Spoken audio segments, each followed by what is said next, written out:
Welcome back everyone to another video, and if you clicked on this video then you want to know why property selection doesn't really matter. Now yes, the title is a little bit clickbaity, but what I wanted to say is that in the grand scheme of things, property selection doesn't really matter, and I'm going to show you 3 examples why. Now in saying that, I still want to find the best property to invest into, and I have certain criteria that will decide whether or not I will invest into a property or not. It's about 30 odd factors that I go through on each and every single property. However, the saying is true. 80% of growth of a property happens on the suburb level, and then about 20% of the growth happens on the property level. And just before I go into showing you those 3 examples, if you haven't already, guys, jump in the private community, because this is exactly where I can review your property so that you aren't making the wrong decision, right? You spend 40 bucks and then you make a right decision on $600,000 property, you're doing pretty well. And there is no one else in the industry like me that gives this sort of tailored mentorship advice out there. So if you need help choosing the right asset, going in selecting the right property, then you need to be part of the private community. Now let's get into the video. Now the first property I want to show you is this one here. This one is 32 Thomas Street in Kangaroo Flat. If you don't know a Kangaroo Flat, it is in Bendigo. Now this property on the surface level, it looks very nice. A very nice brick home, perfect kitchen, interior. It looks super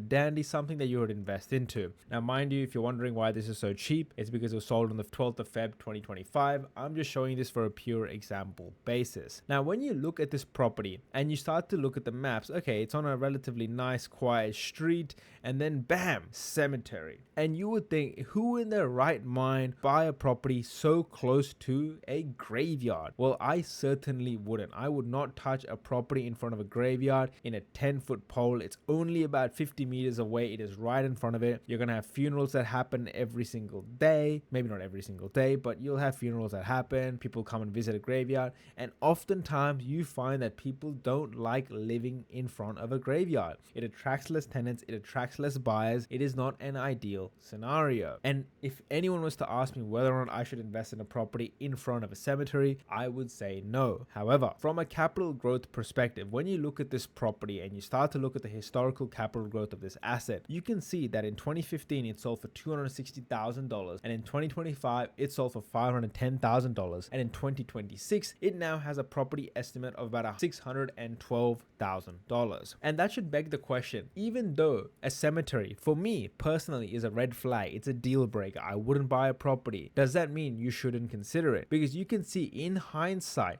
that property has still grown in value over the years. So if you hold a property, it's going to grow in value because the suburb has grown in value, and therefore the property naturally grows at that price. Now of course, if you look at a property behind it or 2 streets down, that property is going to be worth more money compared to this property if everything else is equal. However, for me personally, I still wouldn't purchase a property in front of a cemetery. It attracts less buyers, attracts less tenants. It's not as ideal. But this is the first example of why property selection really doesn't matter. But just one point on this that I would like to make is that when you do look at this asset, you can see that on 2014 it was listed for sale back in 16th of October in 2014. It only was sold in the 4th of Feb 2015. So there is about a good 4 to 6 months where it's on the market for quite a while. And now this was listed on the 21st of October of 2024. After which it was actually withdrawn, and then it was listed once again on 6th of Feb 2025 and then sold within 6 days. So I wouldn't be surprised, because this period was really when the market started heating up, and hence why it sold so quickly, I would assume anyway. But that's the first example I wanted to go over, guys. And the next example is this one here, 45 Amazon Close, Mount Sheridan in Queensland, 4868. Sold for $660,000. You can see it's more of a vintage style cottage home, good interior, perfectly rentable, no major issues, at least from the photos. But when you look at Google Maps, you can see it is extremely close to the Bruce Highway.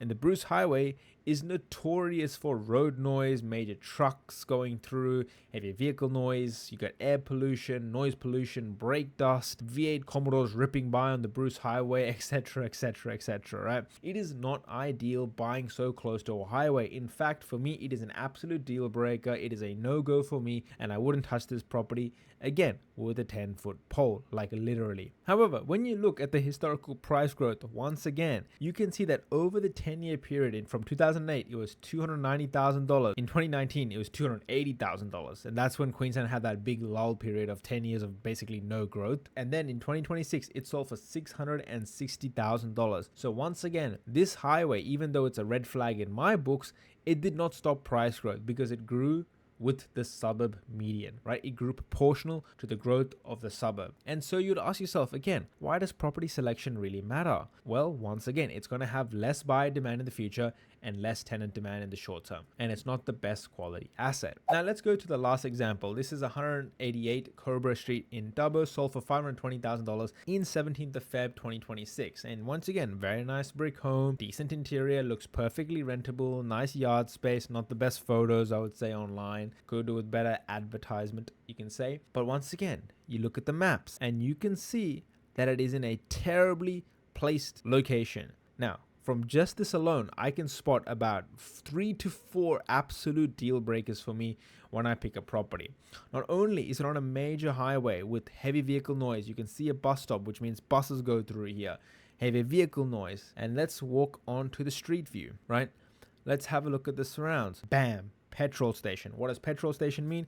Lots of moving cars, unwanted people coming into the area late at night. You have big vehicle, heavy rig, oil rigs coming through and filling up their tank in the middle of the night. Plenty of noise, a major junction. And then here you also have the Dubbo Rescue Squad. And once again, you need these people in this area. However, a property next to a rescue station that probably has sirens going off at the middle of the night, it's not ideal, right? It's not the right block or the right property you want to be purchasing, because once again, it's going to have reduced buyer demand and reduced tenant demand. But from a capital growth perspective, once again, you can see in 2024, $390,000, 2026, $520,000. So it still went up in value relative to the suburb growth of that location. So if you're wondering what is the point that I am trying to make of this video, well, it is literally the title. As I said, property selection doesn't matter in the grand scheme of things. If you buy and you invest and in the right location and you hold for a long period of time, your property is going to grow in value. However, what I will say, it's very important to note, is that one, your tenant demand will likely be lower, right? You will have less tenants wanting to live in your property because it's against a major highway, it's front of a cemetery, it's next to a railway line. These are deal breakers, right? You don't want to be living them. You have to ask yourself, would you want to live on a major junction in front of a petrol station where thousands of cars come on a daily basis? You have oil fumes, truck noise, bus stops, heavier foot traffic? No, you wouldn't. So why would a buyer in the future want to live there? Now, yes, in a hot market, it may sell quick, but in a cool market, will it sell? Who knows? And then this is the difference. If you have a good property in an owner-occupier friendly area with the right qualities, it could sell higher at auction. It could sell, or it could fetch that $10,000, $20,000 more in an offer scenario than compared to an asset like this. And so for the people who are struggling with choosing the right property, I really wouldn't stress too much. And I would say to yourself, hey, think about choosing the right location first. 80% of the growth of a property happens at the location level, 20% happens at the property level. So next time you're stressing between this property A and property B, think about the location first, then work the property. It's still probably going to go up in value over the long term. And if you have any questions about this sort of stuff at all, jump in the private community, because that is where I can give you the clarity to help you make the right decisions in your property journey. Till next time, thank you guys.